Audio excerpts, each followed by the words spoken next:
Good morning. The origins of the Cold War.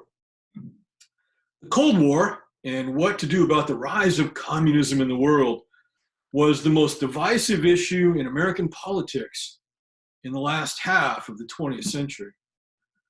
Historians are not immune to such political passions. Consequently, there are two opposing interpretations amongst historians, two major ones anyway, of the origins of the Cold War. The traditional view is that the Americans were simply trying to defend themselves against an aggressive Soviet Union. In other words, the Cold War was the fault of the USSR. The second view, the revisionist view, that is to revise the traditional view, is just the opposite, that the United States was the aggressor in the creation of the Cold War, and the communist Soviet Union was simply trying to defend itself. The question for you today is, what is my argument? Is your professor a traditional historian, or is he a revisionist, or some combination in between? So let's look at the ideological origins of the Cold War. First, the two nations that were the leaders of their respective blocs had wholly opposite political and economic systems. Soviet communists believed that capitalism was evil and had to be destroyed. In fact, Karl Marx suggested that communism would one day triumph over capitalism, just as the sun rises in the east. It was inevitable. Marx's Communist Manifesto of 1848 said, and I quote, "The violent overthrow of the bourgeoisie," important word here, bourgeoisie, the owners is what the word means, and the word is important because it's still used today as we talk about communism and such. So the violent overthrow of the bourgeoisie lays the foundation for the sway of the proletariat. Again, another important word. And the proletariat are the workers. And so in Marxism, it's the workers of the factories and the means of production who will rise up and throw off the shackles of the owners, the oppressors, and one day create this utopian system that would feature equality essentially for all people. Equality then is the cornerstone of communism. Joseph Stalin, the leader of the Soviet Union in this period, was a true believer in communism. He repeated similar Marxist sentiments on numerous occasions. Communists believe that capitalism is unfair to workers. Communists argued that the workers never received the full value of their work in wages. The owners of businesses kept more than their due, which they called profit, not larceny. Capitalists believe that communism destroys freedom. Since people were not free in a communist state to choose their jobs, or many times even their place of residence, communism also failed to produce adequate wealth, as it crushes initiative and self-interest. You see, in a communist system, people are not paid according to their worth. The goal is equality, and so everyone essentially is to have the same living standards. So there's no incentive to work harder or to educate oneself to become a doctor or something like that, as everyone is going to be rewarded essentially the same. And so that's why I say, and why history frankly records, that communism tends to crush initiative because it destroys the self-interest of the individual. So the two nations had fundamentally different views of the world. Ironically, World War II made them allies in the fight against Adolf Hitler. Events on the road to the Cold War. Before World War II, Stalin believed that Nazi Germany, Hitler's Germany, was an admirable nation, a nation that was evolved beyond the free enterprise capitalism of the Western democracies, the Western imperial powers. For the German state controlled the major industries It was not a democratic state. It was a socialist dictatorship. In other words, it was relatively close philosophically to the Soviet Union. Stalin believed that the USSR and Germany could work together against the old empires, the Western nations of Europe. Then, when Hitler offered Stalin a treaty that would share the opportunity to conquer Poland in 1939, Stalin quickly agreed. And so these two nations, the Soviet Union and Nazi Germany, took Poland in the fall of 1939. Now Stalin looked forward to a joint move south with Russia, eventually displacing Great Britain in the Eastern Mediterranean and the Middle East. These were areas of the British Empire that were very important to the British. For Stalin, democracy and capitalism were the proper enemies. But while Hitler was willing to work with the Soviet Union for a short time, especially in the invasion of Poland, Hitler did not see the world through Stalin's communist eyes. Hitler was an aggressive dictator, and the Soviet Union had the great living space, what the Germans called Lebensraum, and the Soviet Union had massive natural resources that Hitler's Germany needed. And so, in June 1941, Hitler stabbed Stalin in the back and invaded the Soviet Union. Stalin could not believe what had happened. And for 2 years, though he accepted American aid and badgered the Americans for more help, he waged a war designed to end in a negotiated peace with Germany. He hoped that once that negotiated peace had taken place, that Germany and the Soviet Union would turn their might on the Western democracies. This was the war that Stalin had always believed was the right war. Then in mid-1943, the Soviets defeated the Germans on the Eastern Front at the greatest land battle in the history of warfare, the Battle of Kursk. When Stalin emerged from the Battle of Kursk victorious, he realized that he didn't need Germany anymore. Why not go ahead and destroy Germany, and then the Soviet Union could expand exponentially.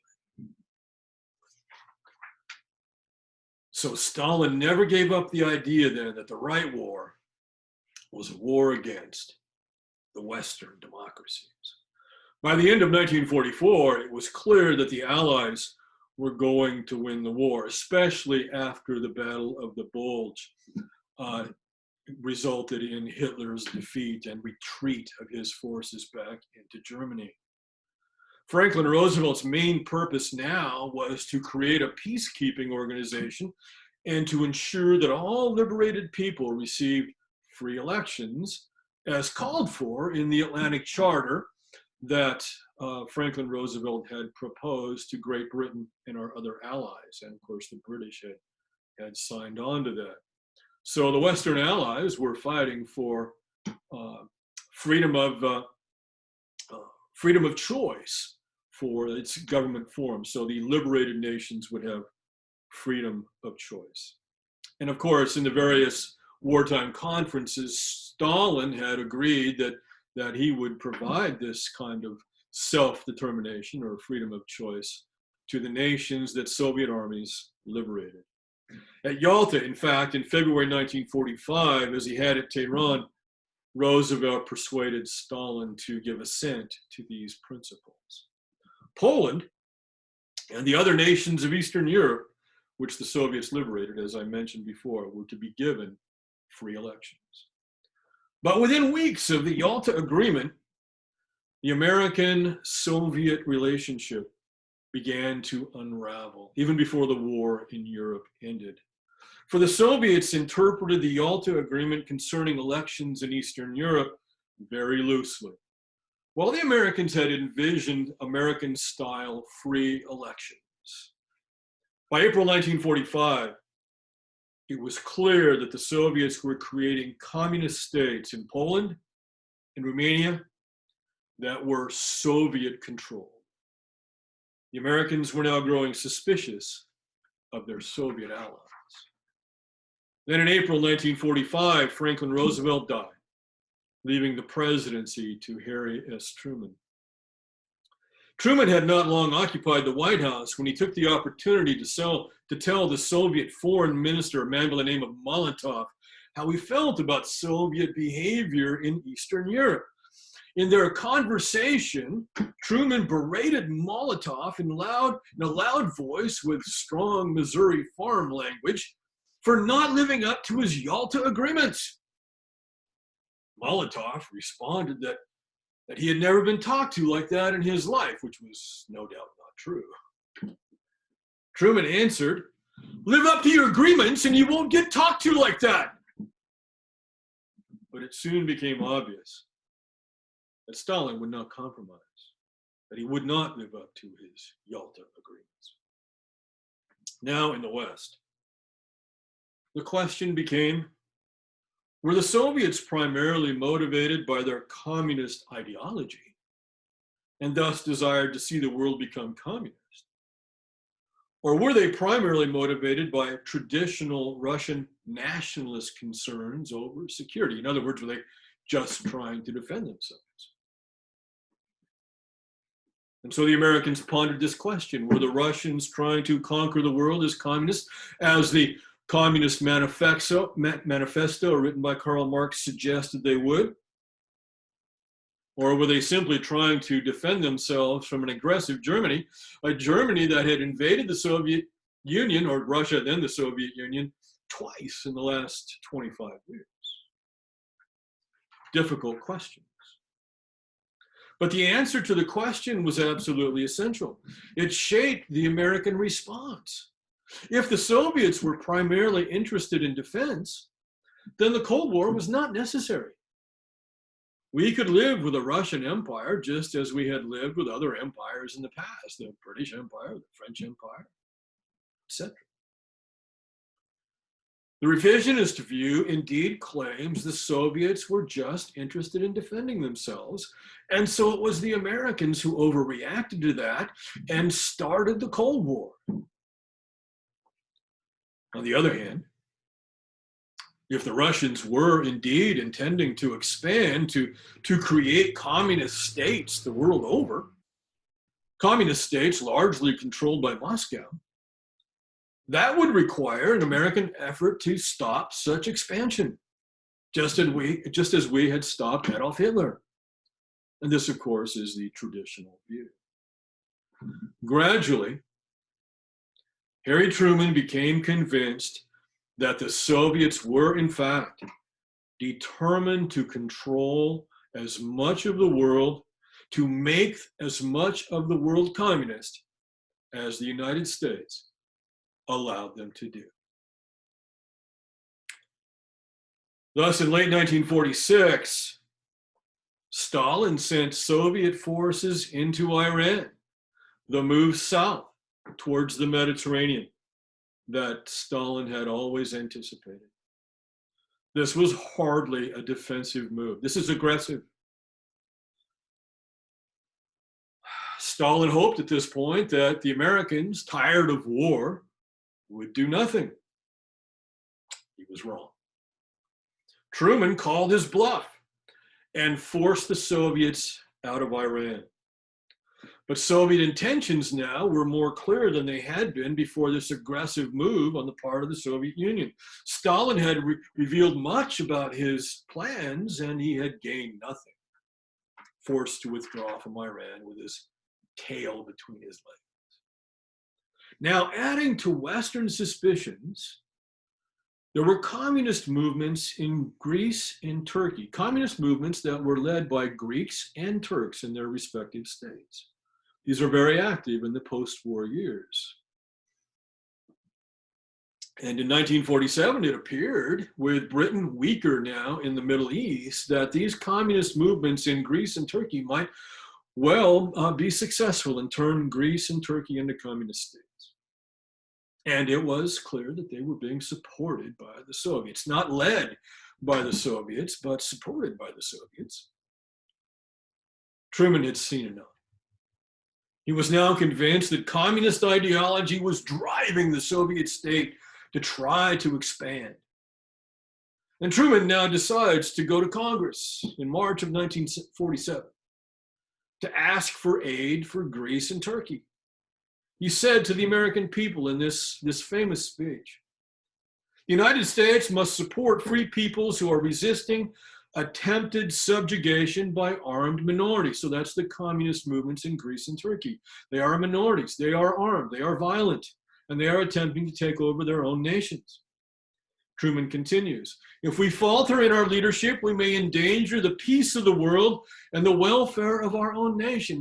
In other words, if we stand idly by and ignore what's going on, the world will gradually turn communist. Congress was convinced. It approved Truman's request, and his statement of America's policy to oppose communist aggression became known as the Truman Doctrine. What happens is that Truman sends hundreds of millions of dollars to the Greeks and the Turks, those governments, to put down the communist movements within their own countries. This is the Truman Doctrine, that we would oppose communist aggression.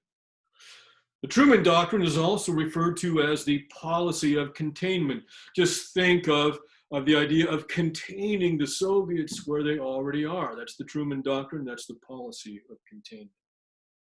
Don't let communism spread. The Marshall Plan. There was another important part of the American plan to oppose communism. Communism is most persuasive in poor countries.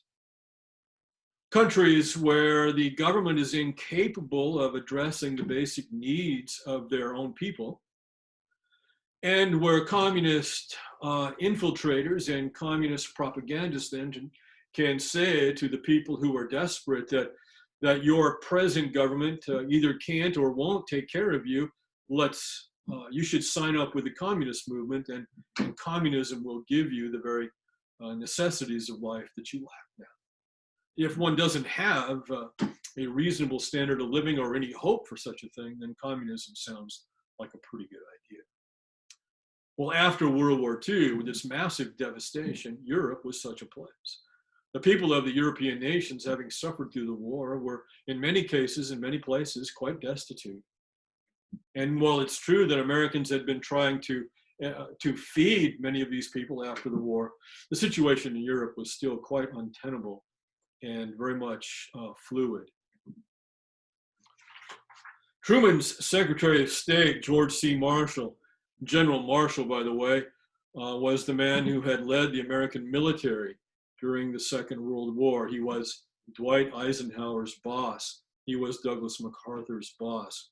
His office back in Washington, D.C., where he was Roosevelt and then Truman's right-hand man.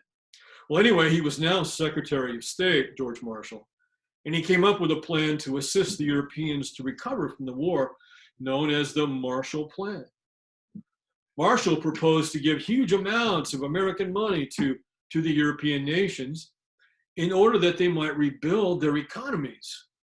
And in rebuilding their economies, providing the hope and then the rising standard of living that the communists were arguing that these governments could not provide. So the Marshall Plan then was to be part of Truman's containment, his anti-communist approach. It was to provide humanitarian aid to the nations of Europe in order to help them rebuild, recover, and to increase their standard of living. Essentially to demonstrate that the Americans cared. The Western European nations that took part in the Marshall Plan benefited enormously. And as the months and then gradually the years passed, they were much more capable of dealing with the indigenous, that means the communist movements led by their own people within their own nations. They're much more capable of dealing with this indigenous communist movement by virtue of the $13 billion that they received from the United States over the next few years. Indeed, Marshall Plan aid was probably the most successful foreign aid program in world history, the Marshall Plan. But it's important that you remember that it's part of the policy of containment. Dividing the world. By the late 40s, it was obvious that the Soviets and Western nations allied to the United States were implacable foes. Consequently, the Western powers formed NATO, the North Atlantic Treaty Organization, and NATO is something that is still with us today, so it's obviously very important. They formed NATO in 1949, and the purpose of the North Atlantic Treaty Organization is to defend Western Europe and the various member states from a Soviet attack. After the war, Soviet ground forces were vastly larger than any ground forces that any nation of Western Europe could put on the battlefield. Even with American help, Soviet ground forces were simply massive. And so NATO then is an attempt to combine the forces of these Western nations to defend themselves in case of a Soviet attack. But now the world was divided into three parts. There was the communist world that was taking its orders from Moscow most of the time anyway. There was the free world led by the United States, obviously, and its major allies. And then there was what was called at the time the third world, but now we call it the majority world because in terms of population, this unaligned part of the world was in fact the larger portion of the world's population. So it's called the majority world today. Well, the contest between the communists and then the West, the contest for control of the world was obviously going to be played out on the territory, the nations of the majority world, because that's where this issue is going to be decided. Will the world move towards democracy as a whole, or will it move towards communism? Obviously, the Soviets wanted it to move towards communism, and the American-led West was trying to oppose it. The Korean War. The Korean War was an example of the Cold War grown hot. The Cold War being waged in a nation that was part of the majority world, or as they called it in those days, the third world. So it's important to see that the Korean War and many other conflicts that take place in this period of the Cold War were subsets of the Cold War. The Korean War was the most significant of these wars until the Vietnam War came along, which then seemed to eclipse the Korean War in terms of significance. But now, with the Vietnam War settled and the Korean War still very much, the Korean issue then, I should say, still very much in doubt, we return to the idea that the Korean War was probably the most significant of these conflicts. The Korean War began in June 1950 when communists controlled North Korea, invaded South Korea, which was a non-communist country. It would be improper to call it a democratic country because its democracy was not well formed, but it was stridently anti-communist. For Korea had been a Japanese colony until the end of World War II in 1945. In fact, Korea had belonged to Japan as a colony for an entire generation since the early 20th century. But at the end of the Second World War, North Korea was liberated by the Soviets. And so they created a communist government in North Korea, no free elections. And the United States liberated South Korea. And so we attempted to create a democratic government in South Korea, but that was going to take some time. There was no tradition of democracy in Korea. So creating democracy just out of hand like that is not an easy thing to do. But the communists were not happy with only half of Korea. Just as today, their stated goal is to unite all of Korea under communist control. And by the way, the goal of the South Korean government today is to unite all of Korea under their control. So that is the essence of the problem today. President Truman now, once the North Koreans had invaded the South Koreans, sent American troops into South Korea to repel the invaders. And frankly, the Korean conflict, the Korean War, became a United Nations war when the Security Council voted to send United Nations troops to South Korea to help the Americans there and the South Koreans. Well, eventually, and I'm not going to go into all the details of the Korean War, but eventually the war pretty much ended with a stalemate. And so the border between North Korea and South Korea was essentially the border before the war started. So you have a communist North Korea today. You have a much more democratic and prosperous South Korea today. And both of those two nations still hope to unite the Korean Peninsula under their own government. Summary: Cold War. As we've just seen in the summer of 1950, the Cold War grew hot in Korea, as it would in countless other third world places or majority world places, the names of which were hardly known to Americans before the Cold War brought them to our attention.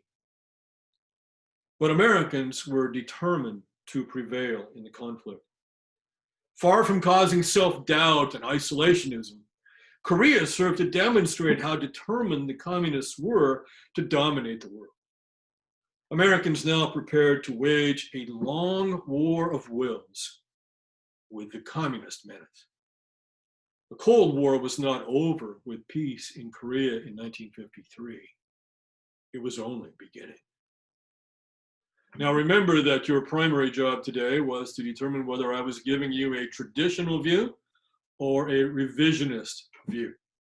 And this is certainly something I'm going to ask you on the exam.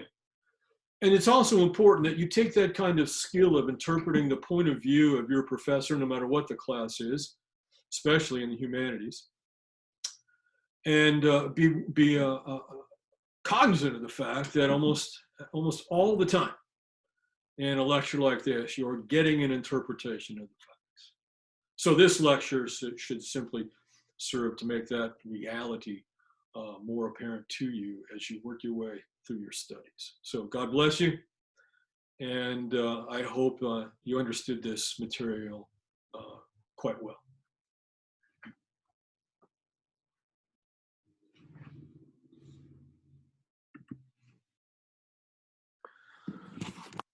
Okay.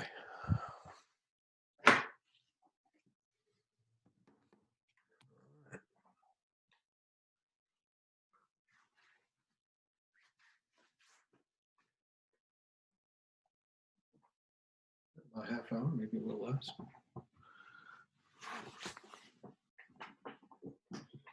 All right. You do end the meeting. That's what you do. Okay, end meeting for all.